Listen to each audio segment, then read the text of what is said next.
everyone to the UFC 133 video. I'm going to be doing pre and post videos for each event, for every month, for every UFC numbered fight, not the fight nights. Those aren't a big enough draw, I don't think. This event is going to feature the main event of Rashad Evans and Tito Ortiz, but let's give you a little information on it. The original main event was supposed to feature Jon Jones versus Rashad Evans. Jon Jones pulled out due to injury. Rashad Evans was left out without opponent. Phil Davis stepped in. Phil Davis became injured. At that time, yet again, there was no opponent for him. Then an offer was made to Tito Ortiz. He declined. Then an offer was made to Lyoto Machida. Machida said he would only take the fight if he was offered Anderson Silva type money. That being said, they didn't go with that because who the hell is Lyoto Machida? And so offer was then again made to Tito Ortiz. He accepted, and here we are with the UFC 133 main event, Evans versus Ortiz. The prelims will feature Matt Hamill versus Alex Gustafsson. As you know, Matt Hamill suffered a unanimous loss to Rampage, who will be at the UFC 134 main event against Jon Jones for the title. So next month's main event will be Rampage versus Tito. I'm kind of disappointed because I would have liked Matt Hamill to have won that, as of you, I'm sure. Chad Mendes and Rami Yaha, whatever, I don't know who he is, so that's why it's prelim. Main card will feature 11-1 Roy McDonald versus Mike Powell, who is 21-7. Thoughts on who you think will win that? Since I don't know either of them, I'm going to go with the 11-1 guy. Roy McDonald. I'm also going to go with Roy McDonald. I have never seen, well, I probably have, but I don't remember any of their fights. The next fight on the card will feature 19-8 Jorge Rivera, who is coming off a loss to Michael Bisping. You probably all remember that. Michael Bisping knocked him, after poking him in the eye, having some weird issue with that, knocked him out almost twice in the match and then spit and basically said F you to his ringmen. But that's why I like Michael Bisping, so we'll talk more about him. That's why I hate him. Yeah, he'll be hosting this upcoming season, The Ultimate Fighter, against, the heck is his name? Mayhem Miller. And his opponent will be Konstantinos Filipao, 7-2. I don't know him, so I'm going to go with Jorge Rivera. He needs to avenge that loss. Your thoughts? Yeah, I'm going to do the same. All right. We have two veterans on the next one. We have Dennis Hallman, who has 50 wins and 13 losses, versus Brian Ebersole. Know the name, don't remember a lot of his fights. 47-14 he is. I'm going to go with Ebersole, just because I recognize the name. Hallman, I feel like I recognize him, but I don't remember any of his fights. I'm going with Hallman. Okay, so we have her against me on that one. The co-main event will feature Vitor Belfort, who you all know of his recent loss to the front ninja karate kid kick from Anderson Silva. That was a really sad fight. I believe it knocked out his tooth even. Steven Seagal was proud. He is 19-9 versus Yoshihiro Akiyama, who is 13-3. His last loss was to Michael Bisping at UFC 120, unanimous decision. Who are you taking? I'm taking Belfort. I'm taking Belfort as well. I feel that was a tough loss for him. He's a much better fighter than that. There was a lot of hype over it, and he had definite ring rust on that fight.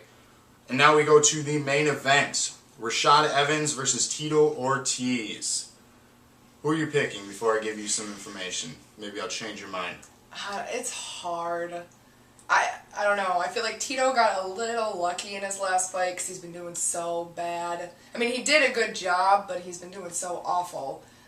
But by the same time, I don't really like Rashad that much. And it's not necessarily that he's a horrible fighter. It's that he's boring to watch. And I feel like Tito being explosive, and as much as I don't necessarily like him, he's always kind of exciting to watch. I don't know. I think I'm leaning toward Tito at this point, but who knows, that'll change by the day of the fight, I'm sure. Very good. I'm going to give you some background information on this for fans who are casual viewers. Rashad Evans has 17 wins, 15 losses, and 1 draw. His only loss in his career is to Lyoto Machida, who originally could have taken the fight. Obviously, if you've seen The Ultimate Fighter with Rashad Evans versus Rampage, it was joked about a lot, how Rashad looked when he got knocked out. I'm sure you can find many clips. Yeah, basically like that. It was a joke. Machida was just too fast for him at the time. Machida suffered a few losses after that, and Shogun Rua, now Jon Jones. I mean, it's a tough division to be in, the light heavyweights at 205. His only draw is to Tito Ortiz at UFC 73. Rashad Evans has 5 knockouts, 2 submissions, and 8 decisions, so he's a well-rounded fighter. His last win was at UFC 114. Mind you, this is UFC 133. So Evans, we have not seen in quite some time. And his last win was over Rampage Jackson, a unanimous decision. Which that was the most boring fight I've ever seen. It was a terrible fight. We've seen an exchange in round 1, an exchange in round 3, and that was it. Yeah, it was so boring. And that was supposed to be the final for the Ultimate Fighter Season 10. That was the coaches' fight. And especially given how much they hated each other, I was really expecting more. That was so boring. Well, it was delayed, too. It almost didn't even happen. It didn't happen. They're both whiny. Rampage went to film the A-Team, which many of you may or may not have seen. And we didn't know if he was going to come back to the UFC. So he came back and, lost to Evans, who is now where he's at. Talk about Tito Ortiz. He's 16-8-1. His only draw is to Rashad Evans. Tito's only draw is to Evans at 73. So they're both their only draws in their career. Although he lost a few as well. A few. That's nice to say. Tito's had a rough 5 years. He had a big win over Ryan Bader, capitalized on dropping him and putting him in a submission guillotine to win the fight in the round 1. It was within, I believe, 2 minutes. And that's impressive because Ryan Bader is a good fighter. Bader's had a couple of hard losses too. Yeah. Obviously losing to John Jones, who's now the light heavyweight champion. So he's had a couple of legitimate losses. Tito Ortiz has 8 knockouts, 3 submissions, 5 decisions, and his last win, like I said, it was at the last pay-per-view a month ago to Bader at UFC 132. So this could be a good thing or a bad thing having him have, a fight recently, especially going against Evans, who has not had a fight in quite some time. Could be good, could be bad. Do you think that's going to affect him? I think Tito plays to the crowd. I think if the crowd is behind Tito, which I have a feeling they will be in this match because a lot of people hate Rashad Evans. It's true. I have a feeling that he's going to do better based on how the crowd reacts to him. Because he does play to the crowd a lot. That's why he's so insanely popular.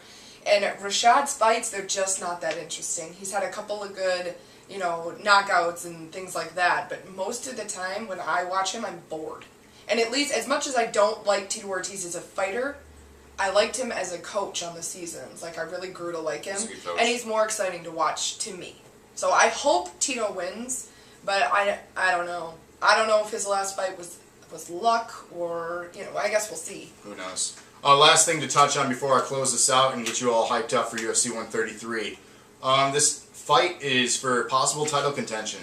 It could be #1 contender. They haven't officialized it yet, but if we see a big win, I'm assuming Dana White's going to make it. If it's a flash win, knockout, quick submission, he's going to say, hey, you're the new #1 contender against winner of Rampage and John Jones. I have a lot of problems with this. There's a lot of up-and-coming fighters. Yeah, Hamill just lost recently. I thought he was deserving of it. But you have a guy like Tito. Yes, he's a big draw, and I think that's why they're doing this. You have a guy who lost for 5 years straight. He wins one fight by a submission, and then he's into title contention. Yeah. After guys who have maybe lost one fight in their career.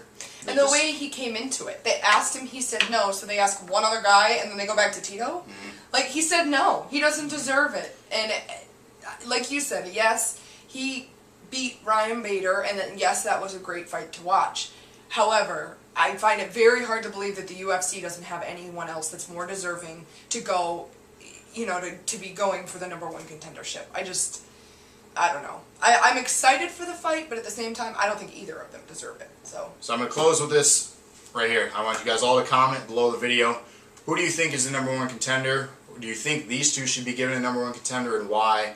What kind of structuring do you think the UFC should make to make it a legitimate sport? Because as of right now, they want it to be a sport, but with this type of structuring and ranking system, I don't feel it's legitimate.